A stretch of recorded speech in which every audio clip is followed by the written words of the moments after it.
ఏదో ఎక్కడో ఎక్కడో ఎక్కడో చిన్న చిన్న గొడవలు అవుతూ ఉంటాయి, జరుగుతూ ఉంటాయి సమాజంలో. వాటి గురించి ఊహించుకోవటం, పక్కింటి వాళ్ళని అడగటం, చెప్పుడు మాటలు అనమాట అవన్నీ.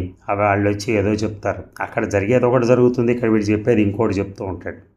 ఆ చెప్పుడు మాటలు వినటం, వాళ్ళ గురించి చెడ్డగా ఆలోచించటం. ఎందుకంటే చెప్పుడు మాటలు చెడ్డవి వచ్చినాయి కదా, ఇప్పుడు చెడ్డగానే ఆలోచిస్తారు, తప్పదు.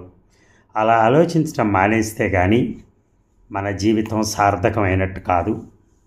ఇలా పిచ్చి పిచ్చి ఆలోచనలు చేసి జీవితంలో ఉన్న ప్రతి నిమిషాన్ని వ్యర్థం చేసి దాన్ని నాశనం చేసుకుని, అయ్యో నేను ఇప్పటికే 30 ఏళ్ళు 40 ఏళ్ళు వచ్చేసి ఇంతవరకు నేను పెళ్లి చేసుకోలేదు, లేకపోతే 40 ఏళ్ళు 50 ఏళ్ళు అయింది నా కూతురుకు పెళ్లి చేయలేదు అని ఇంత బాధలు పడకూడదు. ప్రతిదానికి ఒక ప్లానింగ్ ఉండాలి, ఆ ప్లానింగ్ బట్టి ముందుకు వెళ్ళాలి.